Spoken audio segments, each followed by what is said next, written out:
My parents went to all of Amy's school events but often missed mine. In 4th grade, I had the lead role in the school play. I was so excited and practiced for weeks. On the night of the performance, my parents showed up an hour late, missing my big scene. They said Amy had a tummy ache and they were comforting her. I later found out she was fine, they had just lost track of time while playing with her.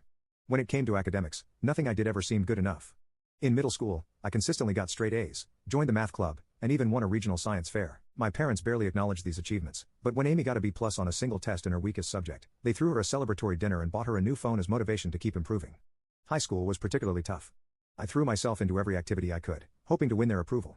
I was captain of the debate team, editor of the school newspaper, and maintained a 4.0 GPA. Meanwhile, Amy coasted through school, barely maintaining a C average and spending most of her time partying with friends. During my junior year, I was selected as one of 2 students from our school to attend a prestigious summer program at Harvard. It was a huge honor, and I was thrilled. When I shared the news at dinner, my dad grunted and changed the subject to Amy's upcoming dance recital. My mom at least said, "That's nice," but quickly moved on. The night of Amy's recital, which fell on the same day I was leaving for Harvard, my parents couldn't drive me to the airport because they didn't want to miss Amy's performance. I had to ask a friend's parents for a ride. The college application process was another painful experience. I spent months perfecting my essays, participating in extracurriculars, and studying for the SATs. I was accepted into several top-tier universities and received a substantial scholarship to my dream school. When I announced this at dinner, my parents' response was lukewarm at best. My dad said, "That's good, but don't let it go to your head. College isn't everything." My mom added, "Just don't forget about us when you're off becoming a big shot." In contrast, when Amy barely graduated high school and decided not to go to college, my parents were completely supportive. They praised her for knowing herself and not conforming to societal pressures. They even bought her a car as a graduation present, something they never did for me. This constant favoritism took a heavy toll on me emotionally. I struggled with depression and anxiety throughout my teens and early 20s. I started seeing a therapist in college, which helped me understand that my parents' behavior wasn't my fault. It took years of work to build my self-esteem and learn to validate myself instead of seeking approval from my parents. Despite the lack of support from my immediate family, I managed to build a good life for myself. I graduated college with honors, secured a good job in finance, and even bought my own house by 27. I'm proud of what I've achieved, even if my parents aren't. Now here's where the current drama starts. My grandfather on my dad's side passed away recently. He was a successful businessman who built a fortune from scratch, and he left behind a significant estate. In his will, he divided his assets equally among his children, my dad and his siblings, and grandchildren, me, Amy, and our cousins. My share of the inheritance was substantial, about $500,000. It would have allowed me to pay off my student loans, invest in my future, and maybe even start my own business someday. I was grateful for this unexpected windfall and the opportunities it could provide. However, when the will was read, my parents were visibly upset. They pulled me aside afterward and told me they thought it was unfair that I got an equal share. They said Amy needed the money more because she was struggling. She works part-time at a coffee shop and lives in our parents' basement. I was shocked but tried to stay calm. I explained that this was Grandpa's decision and it wasn't up to them to change it.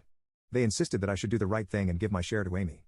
When I refused, they got angry and started guilt-tripping me, saying I was selfish and ungrateful. My dad brought up every instance he could think of where they had supported me, including paying for my braces, which were medically necessary, buying me school supplies, the bare minimum, and letting me live at home during college, even though I worked part-time to contribute to expenses.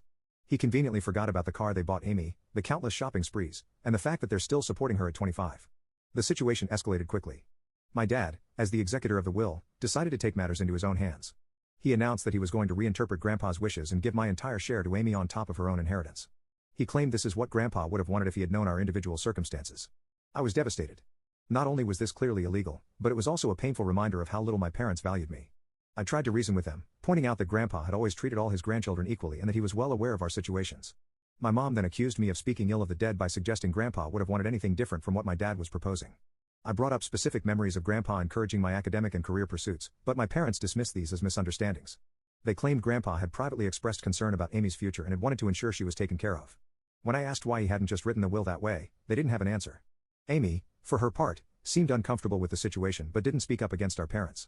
When I tried to talk to her privately, she just shrugged and said, "Mom and Dad know best." It was clear she wasn't going to be any help.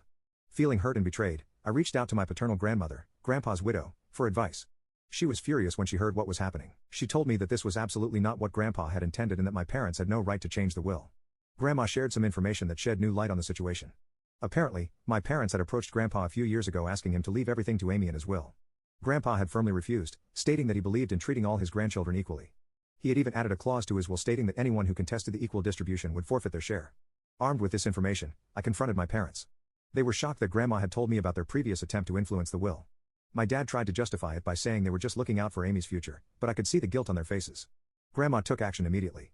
She contacted her lawyer and the other executors of the will. She also reached out to my dad's siblings, who were equally outraged by what my dad was trying to do. Together, they put a stop to my dad's plan and ensured that the will would be executed as written. My parents were forced to back down, but they were furious with me.